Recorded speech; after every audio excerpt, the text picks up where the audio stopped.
Assalamualaikum warahmatullahi wabarakatuh. Perkenalkan, nama saya Arif Setiawan. Pada kesempatan kali ini, saat ini saya akan mempresentasikan mengenai kode etik ASN.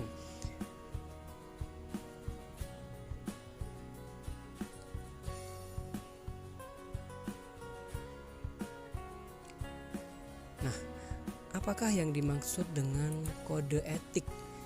Kode etik itu sendiri menurut Undang-Undang Nomor 5 Tahun 2014 tentang ASN, kode etik adalah serangkaian norma-norma yang memuat hak dan kewajiban yang bersumber pada nilai-nilai etik yang dijadikan sebagai pedoman berpikir, bersikap dan bertindak dalam aktivitas sehari-hari yang menuntut tanggung jawab suatu profesi. Nah, lalu apa saja manfaat atau tujuan dari diberlakukannya kode etik? Antara lain yaitu untuk mendorong pelaksanaan tugas dan pokok dan fungsi, meningkatkan disiplin pegawai, menjamin kelancaran pelaksanaan tugas, meningkatkan etos kerja, kualitas kerja, serta meningkatkan citra dan kinerja PNS. Nah, apa saja kode etik ASN itu? Mari kita bahas satu persatu.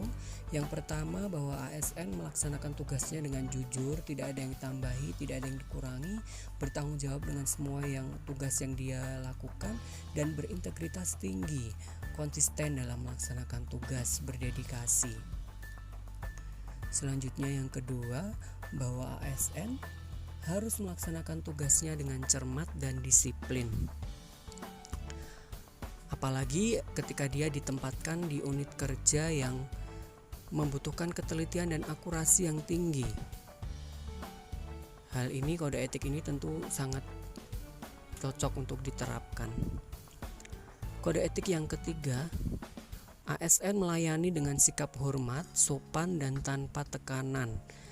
Ditandai dengan memberikan senyuman, diawali dengan kata silakan, diakhiri dengan terima kasih, dan PNS juga harus meminta maaf apabila melakukan kesalahan ketika melakukan pelayanan. Kode etik selanjutnya yaitu bahwa ASN melaksanakan tugasnya sesuai dengan peraturan perundang-undangan yang berlaku, dimulai dari peraturan tertinggi sebagai warga negara yaitu UUD 1945 sampai dengan peraturan dalam unit kerja masing-masing yang ditetapkan oleh kepala instansi.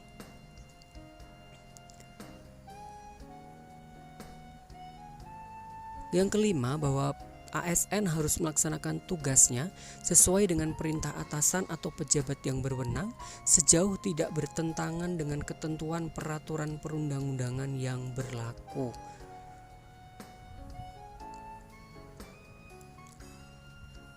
Kode etik yang keenam yaitu bahwa ASN menjaga kerahasiaan yang menyangkut kebijakan negara.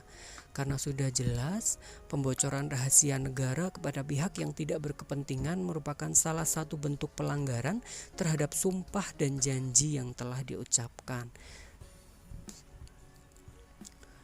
Kode etik selanjutnya yaitu ASN menggunakan kekayaan dan barang milik negara secara bertanggung jawab, efektif dan efisien. Jadi penggunaannya sesuai dengan peruntukan untuk mencapai tujuan penggunaannya yaitu efektif dan efisien.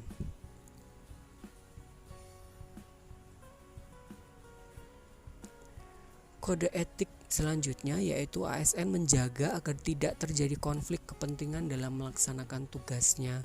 Artinya ASN harus selalu mementingkan kepentingan publik di atas segalanya dan terhindar dari konflik kepentingan untuk menguntungkan diri sendiri.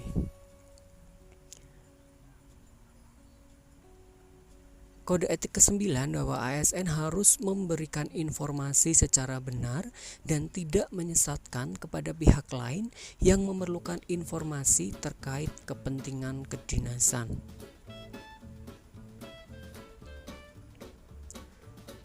Selanjutnya, kode etik selanjutnya yaitu ASN tidak menyalahgunakan informasi intern negara, tugas, status, kekuasaan, dan jabatannya untuk mendapatkan atau mencari keuntungan atau manfaat bagi diri sendiri atau untuk orang lain. Itu jelas tidak boleh.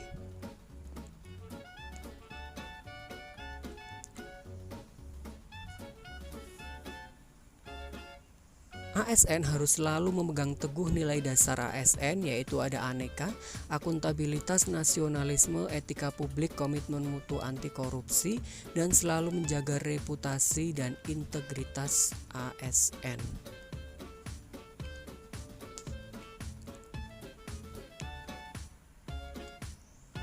Dan yang terakhir, bahwa ASN melaksanakan ketentuan peraturan perundang-undangan mengenai disiplin pegawai ASN. Jadi diharapkan ASN benar-benar tahu apa saja hak dan kewajibannya, serta apa saja hal-hal yang boleh dilakukan dan tidak boleh dilakukan seorang ASN. Itu ASN harus benar-benar paham betul di situ.